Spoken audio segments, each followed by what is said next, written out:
नमस्कार दोस्तों, बानी मंत्र चैनल में आपका फिर से स्वागत है।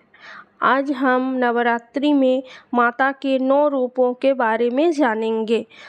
उनको कौन सा भोग लगाएं एवं किन मंत्रों उच्चारण के साथ उनकी आराधना करें। तो आगे शुरू करने से पहले आप सभी को शारदीय नवरात्रि की हार्दिक शुभकामनाएं। शारदीय नवरात्रि हिंदू धर्म के सबसे प्रमुख त्योहारों में से एक है। इस साल शारदीय नवरात्रि 3 अक्टूबर से लेकर 12 अक्टूबर तक रहने वाले हैं। 9 दिनों तक चलने वाला ये महापर्व देवी दुर्गा की पूजा अर्चना के लिए समर्पित होता है। इस दौरान माँ दुर्गा के 9 स्वरूपों की विधिवत पूजा होती है। इस दौरान उपवास, देवी के मंत्रों का जाप और दुर्गा सप्तशती का पाठ करने की भी परंपरा है। नवरात्रि के पावन दिनों में हर घर में विशेष रूप से कलश स्थापना, अखंड ज्योति और कन्या पूजन जैसी धार्मिक क्रियाएं की जाती है। पौराणिक कथाओं के मुताबिक जब पृथ्वी पर दानवों का अत्याचार बढ़ा, सभी देवताओं ने मिलकर शक्ति स्वरूपा माँ दुर्गा को प्रकट किया। सभी देवताओं की शक्तियों को एक साथ एक जगह इकट्ठा करने से माँ दुर्गा का स्वरूप बना है। माँ दुर्गा के 9 रूप हैं: माता शैलपुत्री, ब्रह्मचारिणी, चंद्रघंटा, कुष्मांडा, स्कंद माता, कात्यायनी, कालरात्रि, महागौरी, सिद्धिदात्री। माँ दुर्गा को शक्ति और साहस का प्रतीक माना जाता है। माँ दुर्गा को आदि शक्ति और परम शक्ति के नाम से भी जाना जाता है। माँ दुर्गा के कुछ रूपों के बारे में आइए विस्तृत जानकारी प्राप्त करते हैं। पहला है शैलपुत्री। हिमालय का एक नाम शैलेंद्र या शैल भी है। शैल का मतलब है पहाड़, चट्टान। देवी दुर्गा ने पार्वती के रूप में हिमालय के घर जन्म लिया। उनकी माता का नाम था मैना। इसी कारण देवी का पहला नाम पड़ा शैलपुत्री यानी हिमालय की बेटी। माँ शैलपुत्री की पूजा धन, रोजगार और स्वास्थ्य के लिए की जाती है। शैलपुत्री सिखाती है कि जीवन में सफलता के लिए सबसे पहले इरादों को चट्टान की तरह मजबूत और अडिगता होनी चाहिए। माँ शैलपुत्री त्रिमूर्ति अर्थात ब्रह्मा, विष्णु, महेश की शक्ति का प्रतीक है।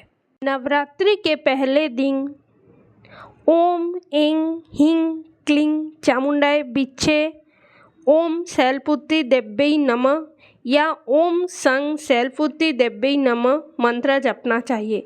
साथ ही माता शैलपुत्री का आशीर्वाद प्राप्त करने के लिए देशी घी को प्रसाद स्वरूप अर्पित करना चाहिए। दूसरा है ब्रह्मचारिणी। ब्रह्मचारिणी का अर्थ है जो ब्रह्मा के द्वारा बताए गए आचरण पे चले, जो ब्रह्म की प्राप्ति करती हो, जो हमेशा संयम और नियम से रहे। जीवन में सफलता के लिए सिद्धांत और नियमों पर चलने की बहुत आवश्यकता होती है। इसके बिना कोई मंजिल नहीं पाई जा सकती है। अनुशासन सबसे ज़्यादा जरूरी है। ब्रह्मचारिणी की पूजा पराशक्तियों को पाने के लिए की जाती है। माँ ब्रह्मचारिणी की पूजा से कई सिद्धियाँ मिलती है। साधक को देवी के इन गुणों की प्राप्ति के लिए शक्कर का प्रसाद अर्पित करना चाहिए। इस दिन ह्रीं श्रीं अंबिकाय नमो या ओम ऐं ह्रीं क्लीं ब्रह्मचारिण्ये नमो मंत्र जपना चाहिए। तीसरा दिन होता है माँ चंद्रघंटा का। ये देवी का तीसरा रूप है, जिनके माथे पर घंटे के आकार का चंद्रमा है, इसीलिए इनका नाम चंद्रघंटा है। ये देवी संतुष्टि की देवी मानी जाती है। जीवन में सफलता के साथ शांति का अनुभव तब तक नहीं हो सकता जब तक कि मन में संतुष्टि का भाव ना हो। आत्मकल्याण और शांति की तलाश जिसे हो, उसे माँ चंद्रघंटा की आराधना करनी चाहिए।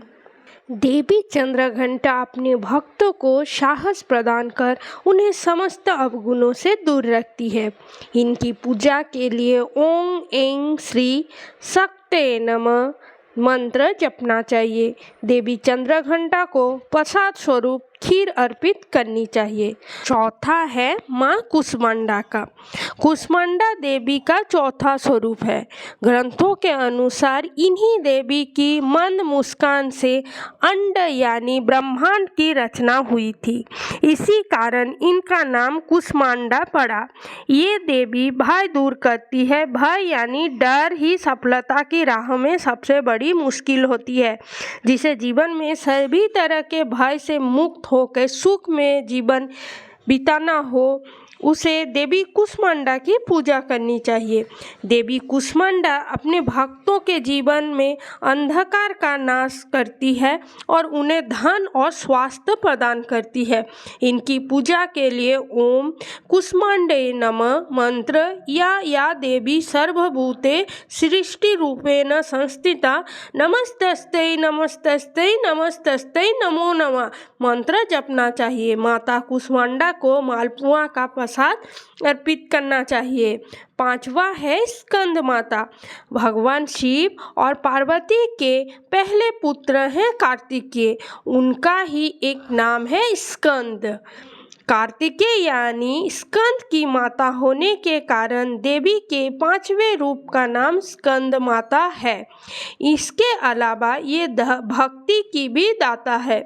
सफलता के लिए भक्ति का संचय और सृजन की क्षमता दोनों का होना जरूरी है। माता के ये रूप यही सिखाता है कि और प्रदान भी करता है। देवी स्कंद माता अपनी भक्तों को समृद्धि और शक्ति प्रदान करती है। इनकी पूजा के लिए ओम देवी स्कंद माताए नमः मंत्र जपना चाहिए। साथ ही नवरात्रि में देवी स्कंद माता को केले का प्रसाद अर्पित करना चाहिए। छठवां दिन होता है माँ कात्यायनी का। माँ कात्यायनी ऋषि कात्यायन की पुत्री है। कात्यायन ऋषि ने देवी दुर्गा की बहुत तपस्या की थी और जब दुर्गा प्रसन्न हुई तो ऋषि ने वरदान में मांग लिया कि देवी दुर्गा उनके घर में पुत्री के रूप में जन्म ले। कात्यायन की बेटी होने के कारण नाम पड़ा कात्यायनी।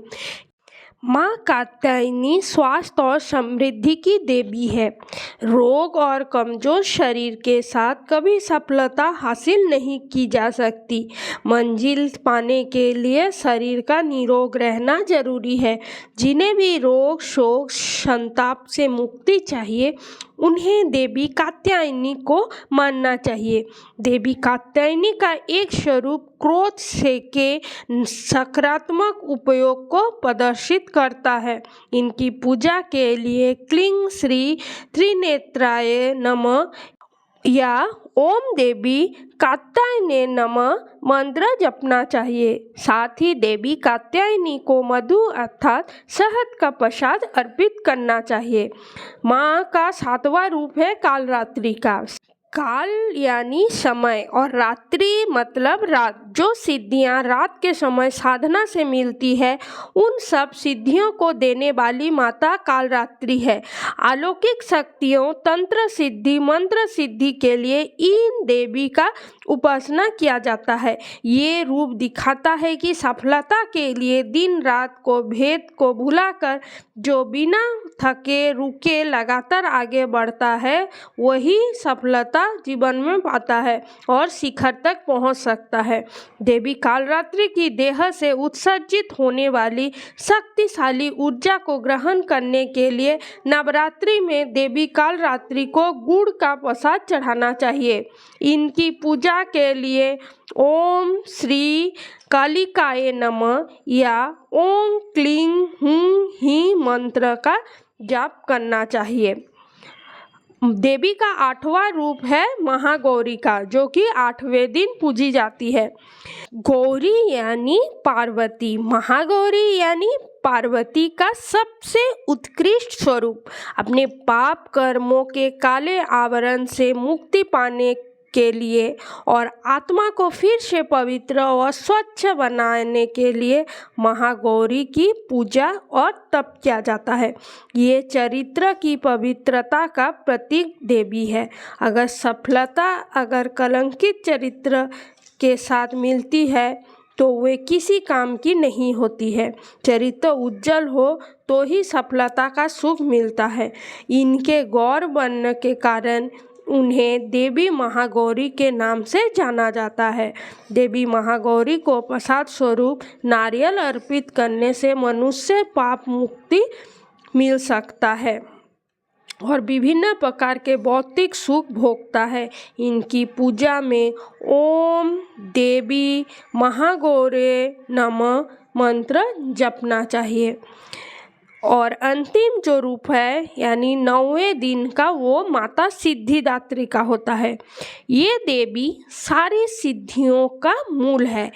देवी पुराण कहता है भगवान शिव ने देवी के इसी स्वरूप से कई सिद्धियां प्राप्त की।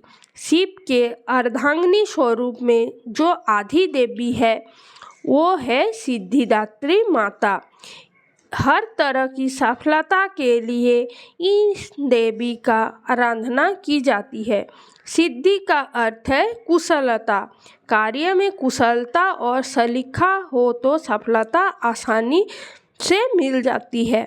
शक्ति की सर्वोच्च देवी आदि पराशक्ति भगवान शिव के बाएं आधे भाग से सिद्धिदात्री के रूप में प्रकट हुई। देवी सिद्धिदात्री की आराधना से समस्त प्रकार की सिद्धियां की प्राप्ति होती है। नवरात्रि में देवी सिद्धिदात्री को तिल या तिल से बने पदार्थों का प्रसाद अर्पित करना चाहिए। इसकी पूजा के लिए ओम सिद्धिदात्रे नमः मंत्र जप करना चाहिए।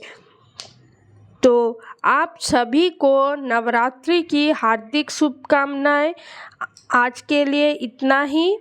आपको ये जानकारी कैसी लगी हमें अवश्य बताएं और चैनल को एक सब्सक्राइब अवश्य करें। धन्यवाद।